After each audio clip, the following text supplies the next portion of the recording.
More of a team player, I repeated, keeping my voice calm, even though I was digging my nails into my palm under the desk. My manager, Helen McBride, sat across from me in her fancy corner office with a view of downtown Chicago. She was in her mid-50s, wearing a too-tight blazer and a fake-looking smile. She leaned back and spoke in a sweet but fake voice. "Camille, you're smart, but Maria, she's charming. People enjoy being around her. She's just easier, not better, not more skilled, just easier." I was 41. I had joined Westlake Strategies when I was 35, leaving my teaching job to go all in on a corporate career.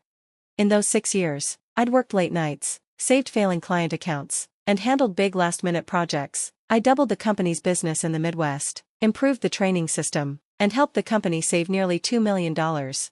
But Maria, who posted selfies at lunch and motivational quotes, was the one getting the promotion. Helen pretended to look through some papers, expecting me to say thank you and act polite. Instead, I put a white envelope on her desk. "Thanks for the feedback," I said with a calm smile. "Here's my resignation. I'll be gone in 2 weeks." Helen looked surprised. "Camille, wait, let's talk." "No need," I said. "You were clear, and I care about results, that's why I'm leaving." What Helen didn't know, what no one knew, was that while Maria was busy trying to be liked, I was quietly building my own leadership training company. It was fully set up, growing steadily, and already making money. I didn't lose today, I simply outgrew this place. If you felt every word like it was your own story, don't forget to subscribe and follow along, because what Camille does next will prove that walking away isn't giving up, it's leveling up.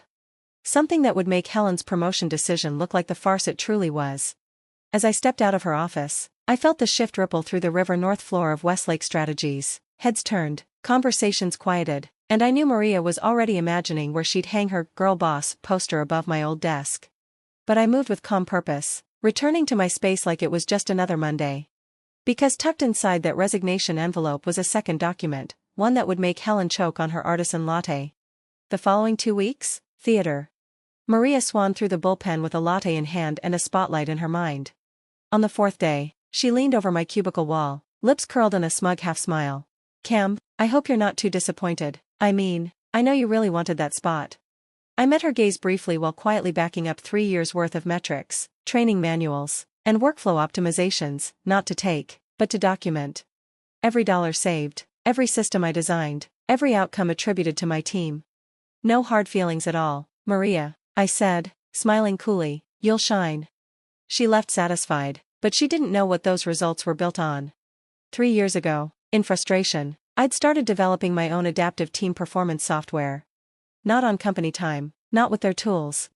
And last week, the patent was approved. That second page of my resignation detailed its impact: millions in revenue and retention tied directly to my IP. 1 week later, I got an email from Jared Lewis, CEO of Architect Solutions, our top competitor. Over coffee, he offered me more than a role. He offered equity, autonomy, a future. He slid a contract across the table. "We've been waiting for someone like you," Jared said, his tone steady, sincere. "Someone who understands that outcomes, not optics, build legacies." As I signed the partnership agreement, something shifted inside me. This was what real recognition felt like. Not applause for appearances, but respect for substance. On my final day at Westlake Strategies, just as I returned my access badge, Helen called me into her glass-walled office one last time. The polished calm she always wore had cracked, her voice trembled. "Camille, we need to discuss the report you attached to your resignation." She held up the printed document with stiff fingers. "Why didn't you ever tell us about this platform you built?" I sat down across from her, slowly straightening the hem of my navy blazer. "I did," I replied. 3 separate proposals over the last 2 years. You dismissed each one, said your priority was improving interpersonal chemistry across departments." Her eyes scanned the pages, color draining from her face as she absorbed the data: operational savings, automated workflows, predictive project forecasting. "And this is patented?" she asked, her voice barely above a whisper. I nodded. "Filed last fall, fully approved, and I've accepted an equity partnership at Architect Solutions. They're already preparing to scale it firm-wide."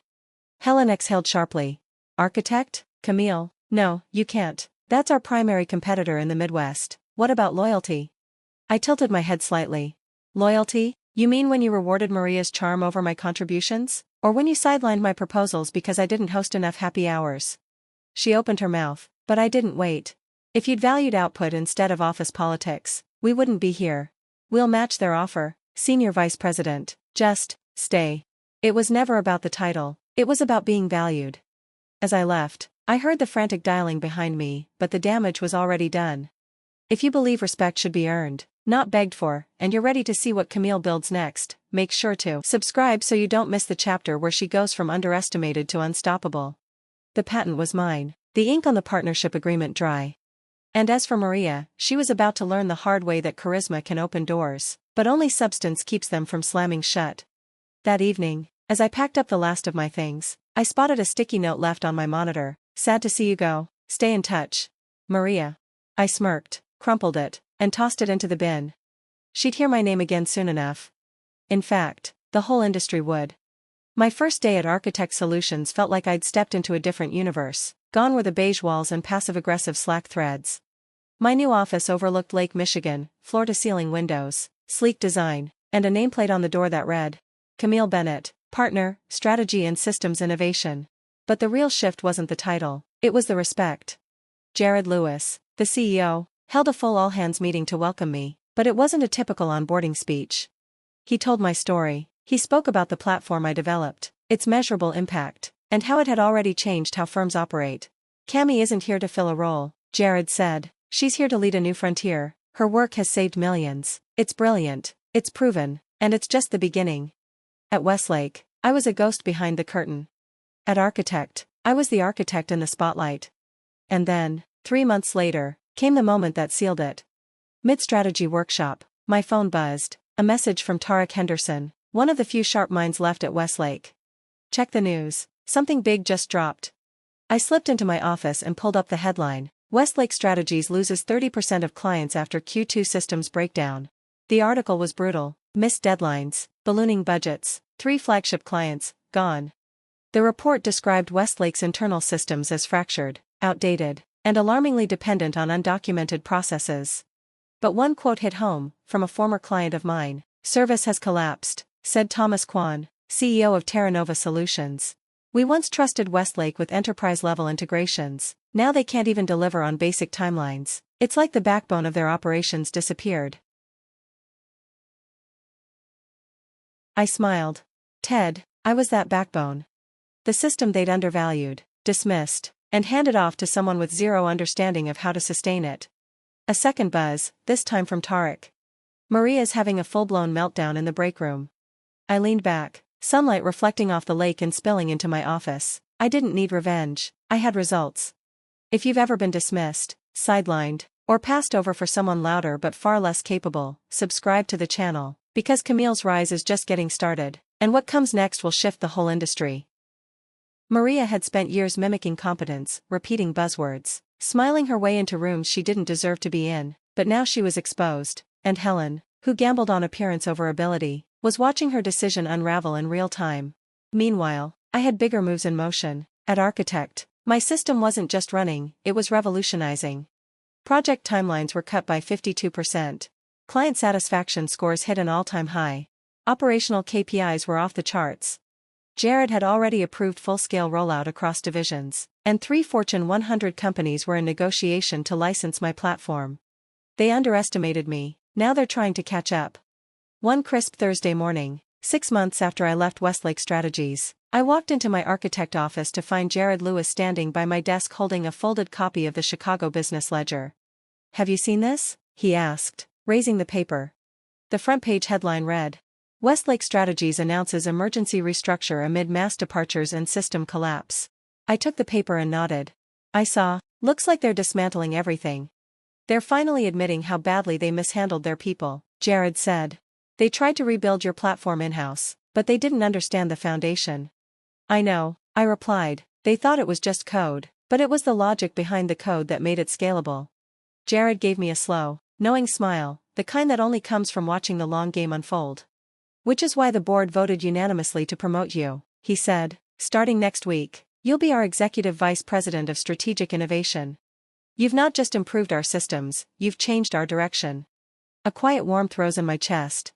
This was what recognition should feel like, not applause for being agreeable, but respect for building something real. Later that afternoon, as Chicago's skyline glowed gold in the sunset, An unexpected email landed in my inbox. From Helen McBride. Subject: Apology.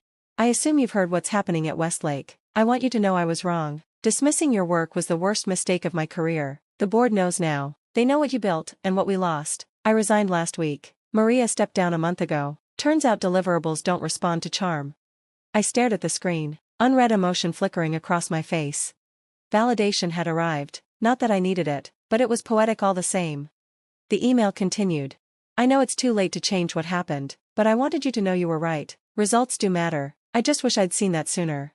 Best, Helen. I read it twice. There was a time when a message like that might have broken something loose inside me, when even late recognition might have been enough to patch old wounds, but that time was gone. Now, in my corner office at Architect Solutions, sunlight glinted off the glass frame surrounding my patent certificate. Behind me, a polished plaque from our highest performing quarter to date. On the shelf, a fresh copy of Forbes opened to a feature naming me one of the top 10 women redefining tech innovation. Helen's message was no longer a reckoning, it was a footnote. I clicked reply and typed a one-line response. Thank you for your message. You're right, results do matter. I wish you well in what comes next.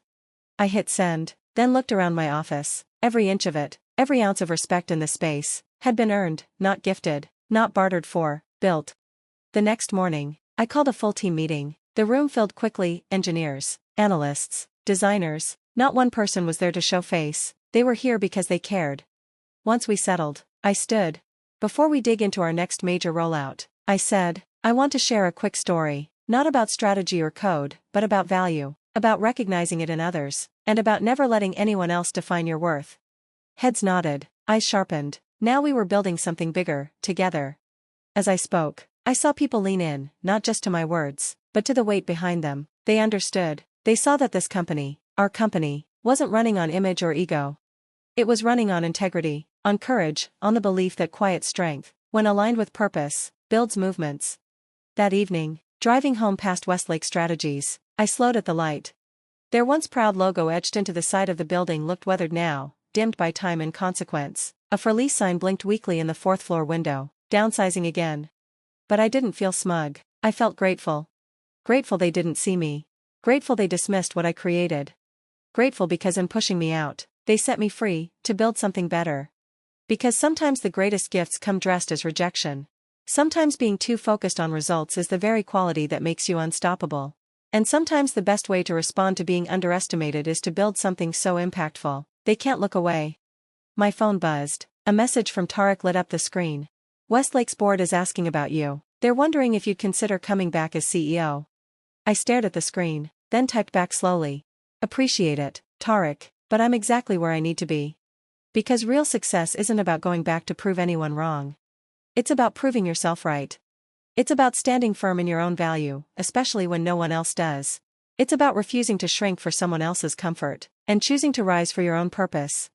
And that's where the story really begins. As I pulled into the garage of my Lincoln Park townhome, I found myself thinking about all the other Camilles out there, quiet professionals doing exceptional work, constantly passed over because they don't shout the loudest or play the political game. Maybe the story, the one I lived, will reach one of them. Maybe it'll be the sign they need to stop waiting for approval and start building without it. Because sometimes rejection isn't a dead end, it's a redirection. You take the dismissal. You take the silence. And you turn it into momentum, into systems, platforms, and legacies that prove your too much was always just code for your beyond what they could handle.